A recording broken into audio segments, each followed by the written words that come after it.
The other day I saw a group of kids trying to throw another kid into the dumpster. I finally had to step in. It was pathetic. They couldn't even lift the kid.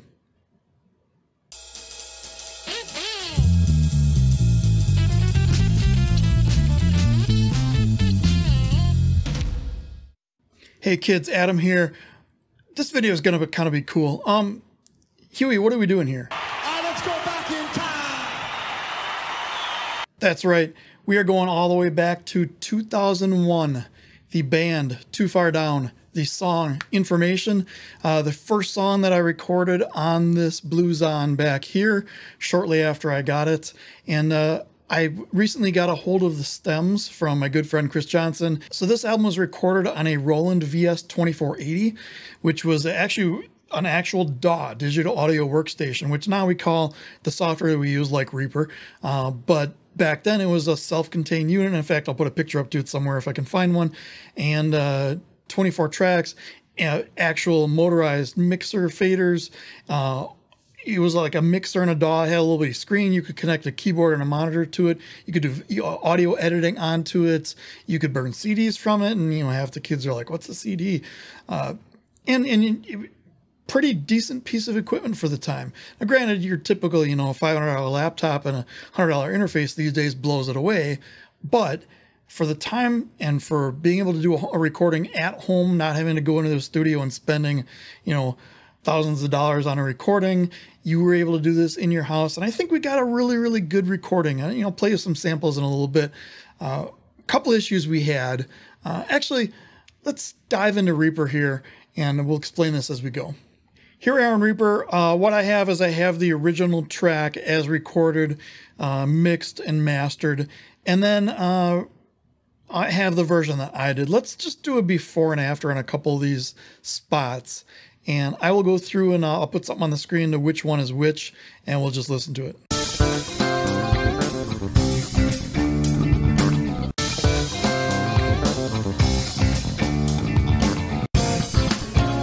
said she wants to stay, yeah. She said she wants to stay, yeah. She left him too much information. She left him too much information. All right, so obviously some very, very big differences here. The original kind of muffled, kind of like low mid-rangey, a lot of low mid buildup, not a lot of definition on the drums, not a lot of punch. It was recorded well and it was played well, but just I think the mixing and the technology at the time didn't really allow for the mix to really breathe and the mix to really shine through.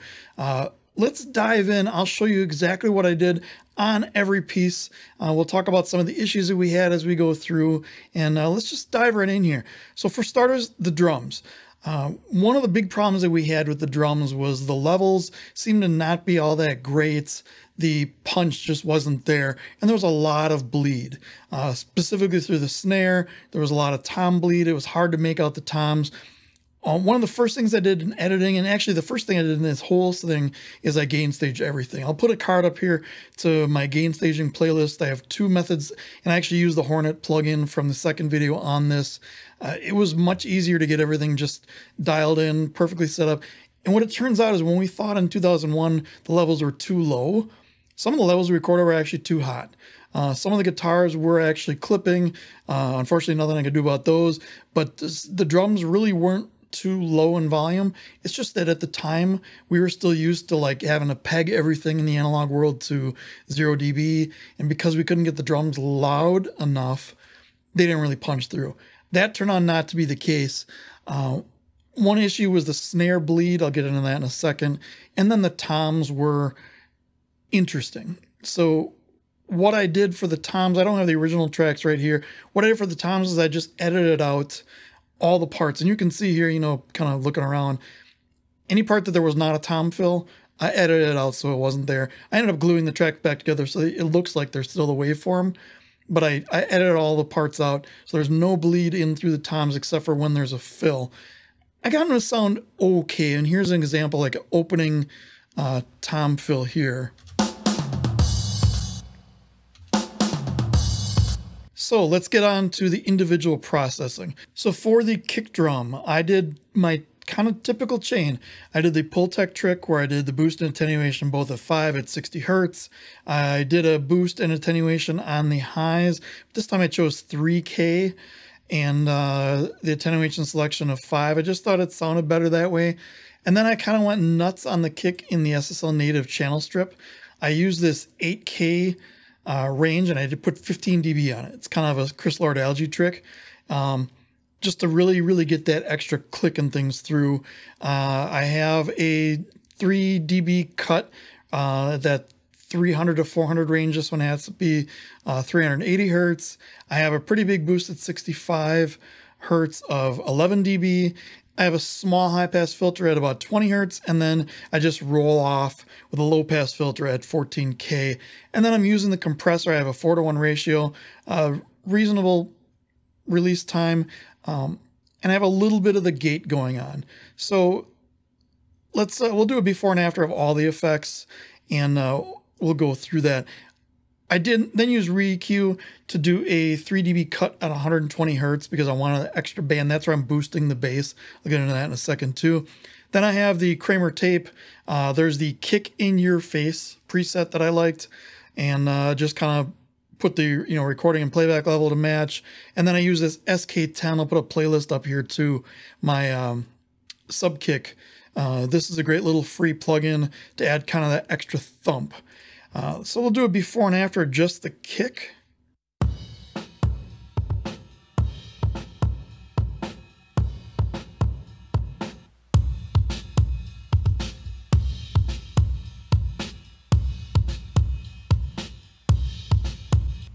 And I mean, there's definitely much more punch, much more definition. So before I go into any of my sends, let's go through each of the individual tracks and then go through all the sends all together. We can listen to everything through it. So the next one's going to be the snare. And what I did here, the first plugin I use is the Debleeder from Wilkinson Audio. This is a great little plugin. Let me play this, just the raw track without the Debleeder.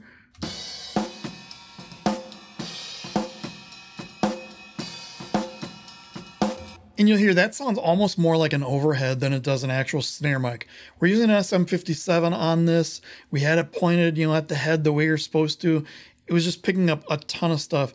With the Debleeder plugin on, listen to what it does. This is a gate-like plugin, but it's really specifically meant for drums and the bleed between other drums. So I'll do a before and after this. You'll be able to tell right away.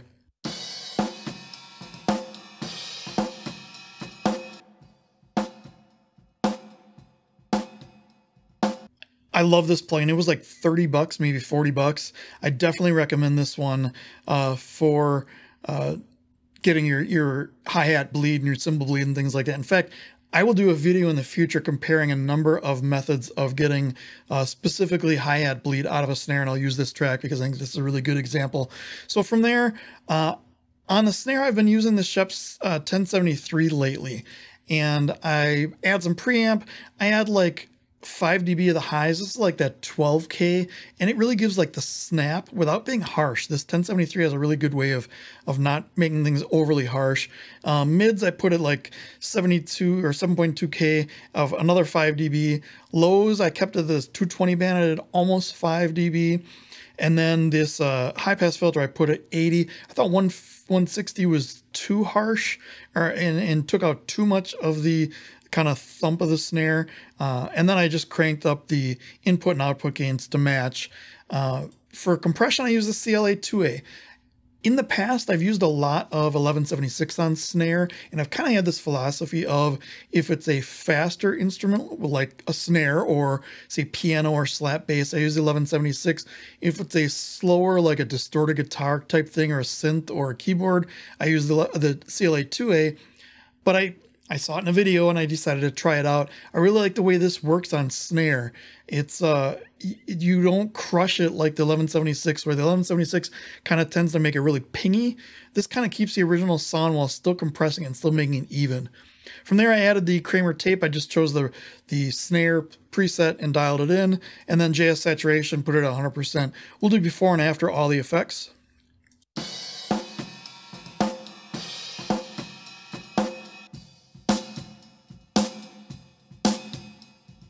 So that's a snare. Let's get to the toms. Let me get some good examples of tom fills here. And we'll get one more. And another one. There's a lot of bleed through because unfortunately the toms weren't coming through well enough that I could use like a deep bleeder or a gate plugin. There was a lot of bleed on the toms. I don't remember what mics, what techniques we used. In fact, at the time we recorded this, my mixing knowledge was, assuming right now it's like here, it was like that, right? I had no idea what we were doing. But what I did for each tom, and I'll just bring up one example here. I used EQ. I bumped where the tom frequency came in. So if you watch this tom play, you'll see kind of where the EQ curve came in. I bumped that. I cut out a spot where it kind of sounded boxy. And then I used the DBX 160. I love this compressor on toms. And I'm hitting it pretty hard. I mean, I do like 10 dB of gain reduction, but on the DBX 160, it's almost like 3 or 5 on a normal compressor. I just like the way it worked, and I use the same exact settings for each of my toms. I just kind of adjusted the EQ. I'll do before and after on this tom fill here.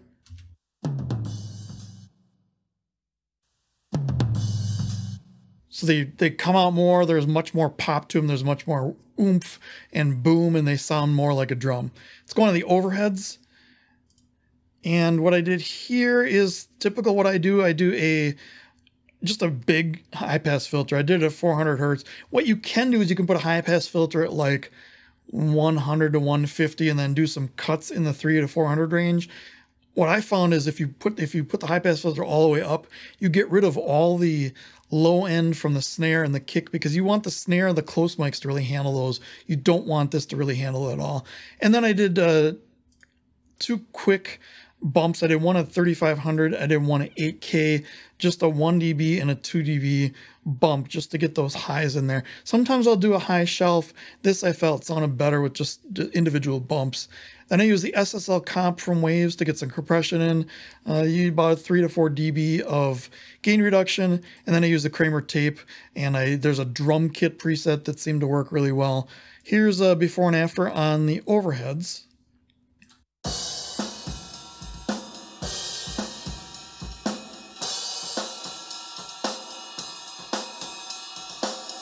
And you'll hear there's like almost no kick coming through at all. The only snare that's coming through is just a little crack that will help accentuate the snap on the snare. And then it captures all the cymbals and all the sheen and doesn't bring any extra low mids or any muddiness in there. The last drum track, we had a mic on the hi-hat. I don't know how much it really helped. I just panned it 66% left because that seemed like a good place to put it, kind of 2/3 over. And did kind of the same EQ. I did another 400 hertz high pass. I did a high shelf here at 8K, and then I just did a low cut at like 4600 where I was bringing some ringing, but did the same thing with the SSL comp and the Kramer tape and left the same settings on there. So let's look at the drum sends now. The first one is the parallel compression, and this one is similar to what I do in all of my mixes. I use the Kramer HLS to kind of add some preamp. I cranked this all the way up and just kind of made the input and output match. I had to bring it down quite a bit in this one. I use the SSL bus compressor to bring in all of my compression, 20 to 1 ratio, 0.1, so that should be a 100 millisecond release and a 10 millisecond attack. Dial the threshold all the way down, makeup gain all the way up. Then I put re-EQ on here. I just put a high pass filter at 150 hertz, a low pass filter about 6.5K, and then I put the L2 stereo just to prevent any clipping and to kind of squash it a little bit more. So here's what the whole parallel drums sound like, and I'm sending the kick, snare, and sometimes I send the toms to it. I did not in this. I thought they were fine on their own. I didn't need any extra.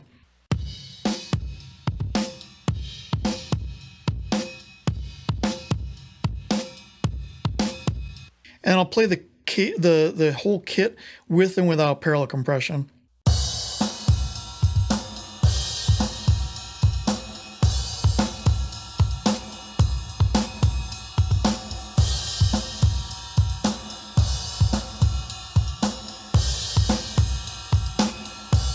It just it makes them more focused, it gives them more punch, definitely more definition on the kick and snare, and just a little bit more energy.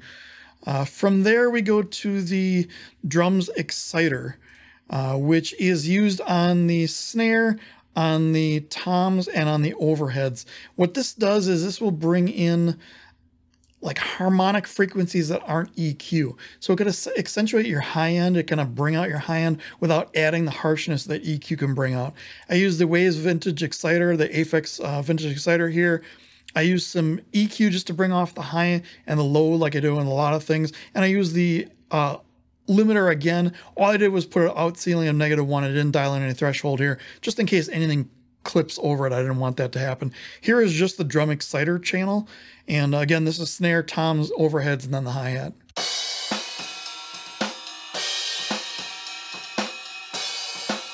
Not too exciting there, but it does help bring out and kind of bring those highs and liven them up.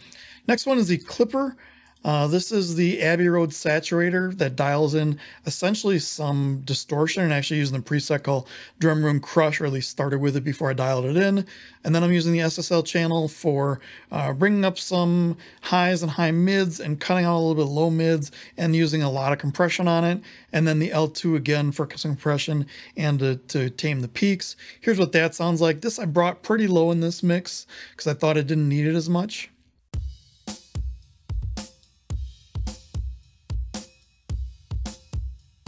And I only brought the kick and snare into this. Sometimes I'll bring in toms. Most of the time it's just kick and snare. It brings in some grit and some really distortion to kind of bring those drums out. Next one is a max bass. I do this just for the kick drum. It's just the R bass at a frequency of 60. And it just dials in some sub bass for the kick. Next one is the drum punch. This one's kind of interesting.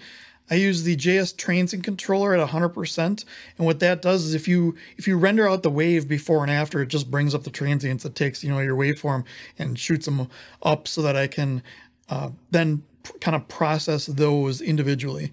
And then I do 2 EQs. I do one at 80 to kind of bring out the kick and the low end, and then one at 1K to bring out the snap of the snare. And again, I'm using the L2 just to tame those peaks and, you know, kind of equalize things out a little bit. And this one I only do on the kick and snare.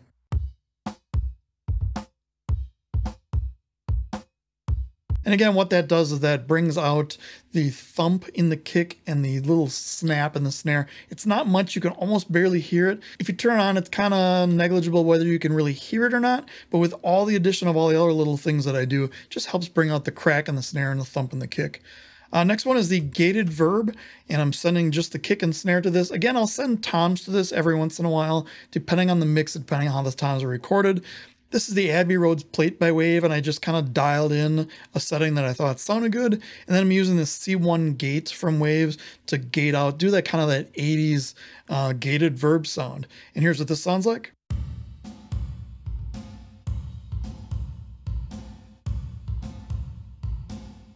And I'll dial it in both for the kick and snare to get the amount that I want. I'm using very, very little on the kick, a little bit more on the snare. My last drum send is this drum plate, which is a Abbey Rhodes plate with a different setting. And then I just do some EQ to pull off the highs and lows with a high pass and a low pass filter.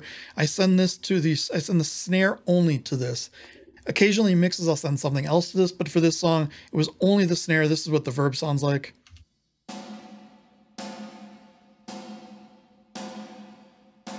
And it's very low in the mix. It just brings out another example and another way of bringing out reverb. Then on the main drum bus, I have an EQ with 3 EQ. I have some just real slight settings, a 2 dB boost at 260 to kind of bring out the between the kick and the snare, a kind of low endish. And then the other thing is I have a high shelf at about 5K of 2 dB. Using the SSL compressor just to kind of a lower setting just to get a little bit of EQ and a little bit of glue in there, and then some more glue with the Kramer tape. I just start with the default, turn off the noise, turn off the wow and flutter, and then just kind of dial in a setting. Here I didn't bother with the record or playback levels because they sounded just fine. So that is all the drums, and I think I got a pretty decent sound for it. Here's the drums alone.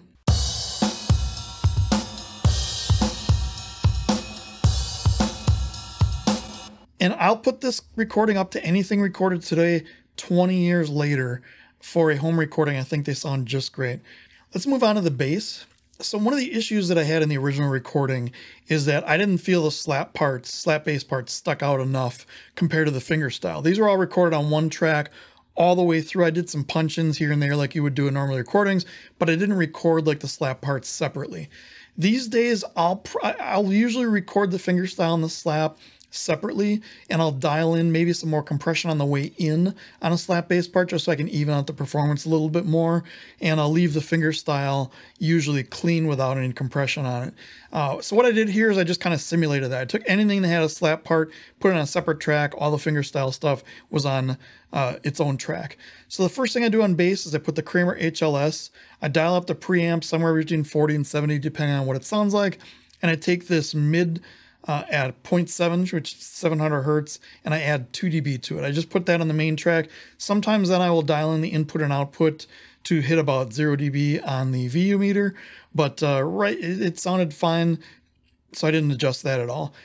And then I split out the tracks. So the fingerstyle bass first, I did a re-EQ first on just kind of my standard setup. So I do a high pass filter somewhere between say 25 and 50. Here it was 37.6 because that's where it sounded good. I did a boost, and this is my bass boost. And for my blue bass, it's always been 120 hertz, and that's kind of my go-to starting point. This one I dialed in a little bit higher, a little bit 6.8 dB. I did a cut where it sounds kind of boxy, and that's anywhere between say 250 and say 400, and this was a 316 of -3. I did 2 boosts then for kind of the definition and the attack. One's at just over 1K, one is just over 3.5K, and then I cut where I'm boosting the kick.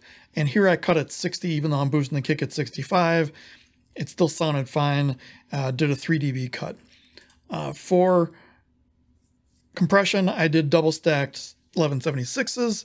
The way I normally do, I look for 3 to 5 dB of gain reduction on each one, and then I volume level to match.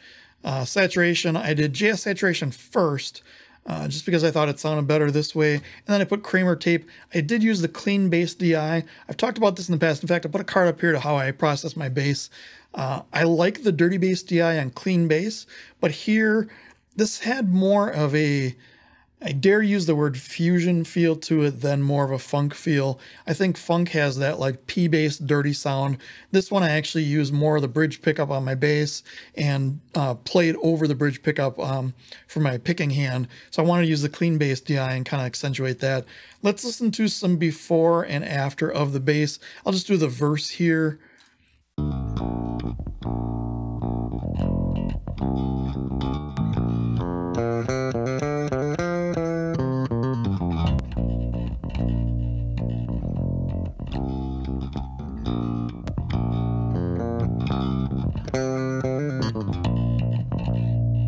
And I did add some volume with the compressors. In post, I'll try to match the volumes up a little bit better, but you can tell it's really not doing a lot. Compression is evening out the performance, and the saturation is kind of gluing it together. EQ is just kind of accentuating things here and there that are naturally part of the sound of the bass. For the slap bass, I did the same approach. Did EQ almost exactly the same. In fact, this actually may be an identical copy. Looks like it is an identical copy of the EQ. Compressors were very, very similar again, and I just wanted to be able to dial it in a little bit differently. Saturation's the same, Kramer tape's the same, and volumes are very similar. You know, the regular bass is -2, the slap is -0.6, so it's only 1.5 dB different, but I wanted to have the flexibility of being able to have different volumes. Let's listen before and after on the slap bass.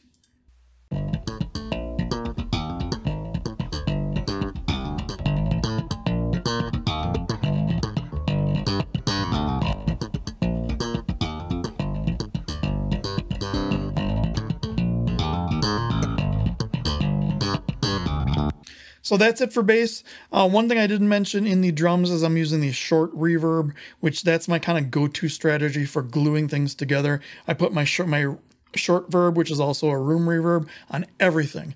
So on the drums over here, it's at like -10. On the bass, you almost never need reverb on the bass, but I put it at like -20, so you can just faintly hear it if you solo the reverb out with everything else going on. Let's move on to guitars. So there was a clean guitar and there is a distorted solo. Now, there are two reasons that I don't have the answer to what you're about to ask is how did I record these? Well, I did. Chris, the guitarist, was the engineer at the time. He recorded these. It's a stereo track.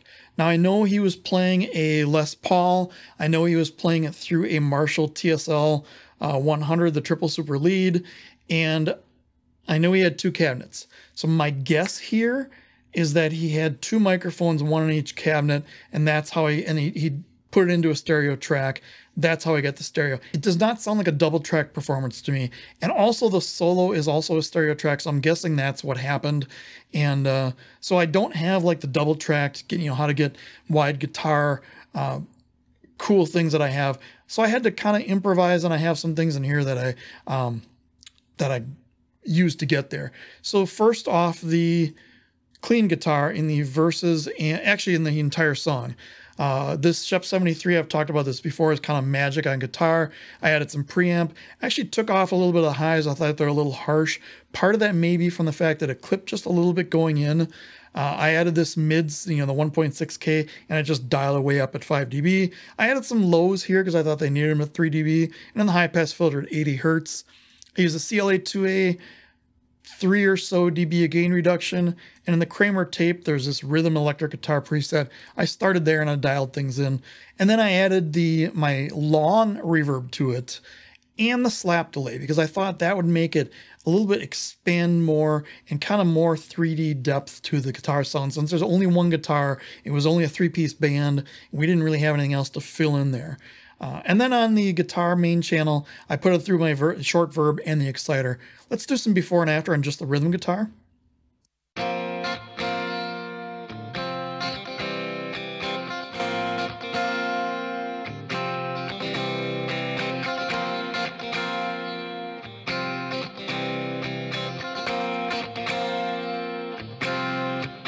I'm really not doing much. I'm taking what's there and I'm just enhancing it. I use the word accentuate too much. Got to stop doing that. So enhance is the word that I'll use from now on forever until I use that too much. I really like the way his guitar sounded. It works really well for this song, and it didn't need much, so I didn't do a lot to it. The same with the guitar solo. I did the same Shep 73, didn't use the preamp or the high, added almost 5 dB of mids, added a little bit of the lows and a high pass filter. CLA2A again, and Kramer tape, just to kind of glue things together. And then I added the long delay to it at a pretty low, like a -15, just to give it a little bit more depth. And let's play the solo here, before and after.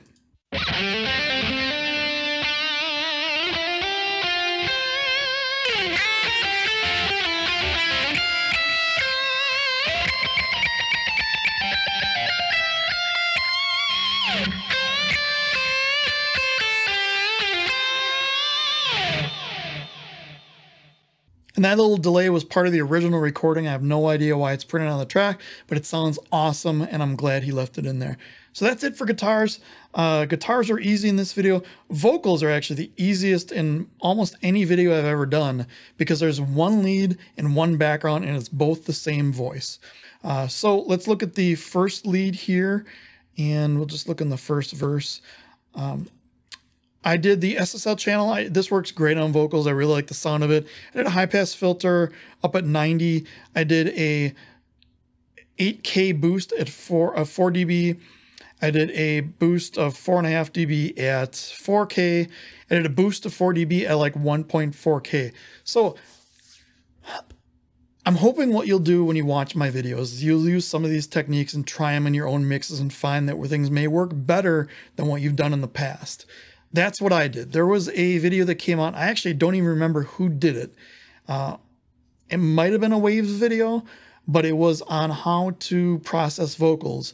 And he was doing a rock song, and he said, here's all you need to do vocals. Try it yourself. So my typical thing was I do a high pass filter. I do a small bump at either high shelf or a bump, somewhere in like the 3 to 5 to 8K range, somewhere in there. And then I do like a little cut where like I call it the woofy part of the chest voice comes in. This guy's technique was to just do boosts and don't do any cuts at all. I said, hey, what the heck? Let me try it. And it worked. It actually works great. You'll hear it in a second. Second thing I do is 1176 with a ton of compression. In fact, let me play one note here. Watch the meter here. She left her heart on the wire. This is 10 to 15 dB of gain reduction here, and just a slew of it. Now, what I would do in the past is I would do your 3 to 5 dB, and then I would double stack compressors, and then I would add like a parallel compression track where I would send this to almost like I do with the drums with the kick and snare, and dial that in. I tried this. I really like the way it works, and I just chose this in-your-face vocal because where else do you want the vocals? So I did that. It works. I like the sound of it. We'll do before and after in a second. Next is De-Essing. I happen to use Sibilance by Waves. There are a number of other De-Essing plugins out there. This one's just straightforward. It's easy. I really like the way it works. And I love the look ahead feature. You can see what's coming up. Next, I did Kramer tape, and I just dialed in, used the default preset, dialed in some stuff. And then the L1 limiter, I matched the threshold and out ceiling just to make sure I wasn't getting any crazy peaks, and this will tame down a little bit and make sure it doesn't clip. And then for sends, I sent it to my Vox saturation channel, which is using the Abbey Rhodes saturator on a kind of a default preset, and I just kind of dialed some things in here. Let me just solo out just what the saturation is doing. She said she wants to stay, yeah. And then let me do a before and after of with the saturation and without. She said she wants to stay, yeah. She said she wants to stay, yeah. It kind of just enhances. It almost does what the Exciter channel does to like a snare drum or overheads. It just kind of enhances what's already there, lets it breathe a little bit more. And then I added it to the long delay. I like using a long delay in a song like this where it can breathe more and it can let some of the vocals shine through. And then the whole thing again went to the short reverb. Let's listen to both vocals. We'll do before and after all of the effects here. She said she wants to stay, yeah, but he just has to go. If she could only say, yeah. She said she wants to stay, yeah, but he just has to go. If she could only say, yeah. All right, so that is the mix breakdown for the song Information by the band Too Far Down from the year 2001. I'm just going to play the entire song front to back, and I'll switch halfway between each section between the original mix and the new 2021 mix, and you let me know which one you think is better. Here we go. She left her heart on the wire in bits of information. He set her heart on fire.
yeah. But he had much too much to do in an age that wouldn't save them.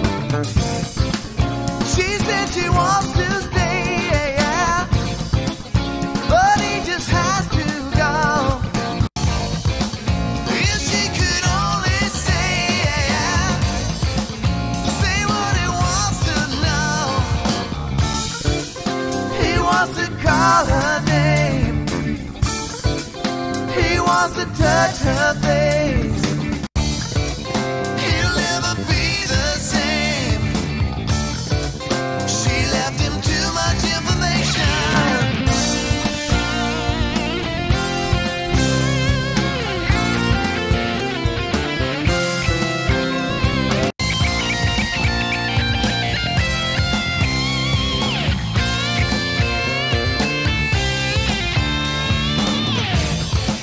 She wants to make him stay, yeah, but he just has to go. If she could only say, yeah, say what she wants to know. She wants to call his name, he wants to touch her face. She'll never be the same. There's just too much information. He wants to touch her dress. She needs to feel his touch. He longs for her caress. She's got too much information. He's got too much information. There's just too much information.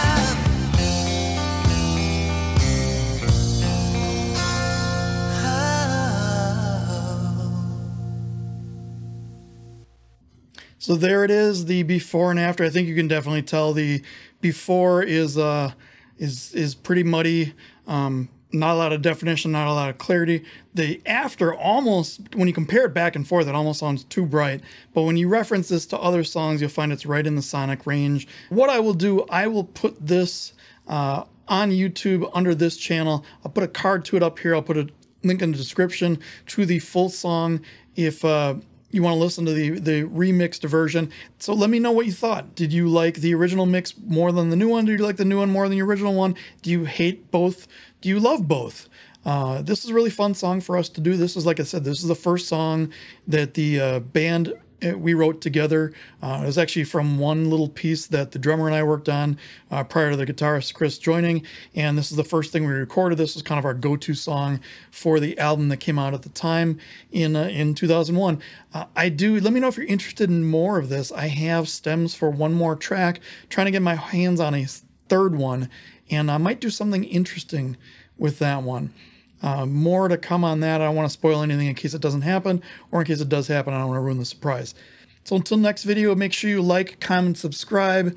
I hit the little bell thingy so I can annoy you when I upload new videos. Make sure you check out the unofficial Reaper users group Discord.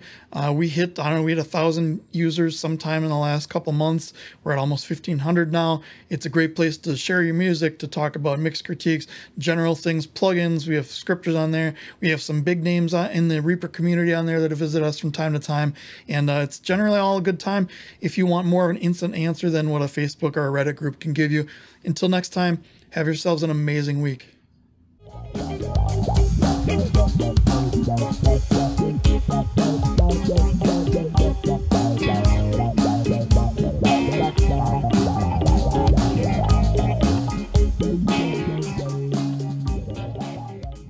Here, I didn't even bother with the record level playback out. I just panned it 66% left. Make sure you check out the Reaper users. What the hell is this thing called?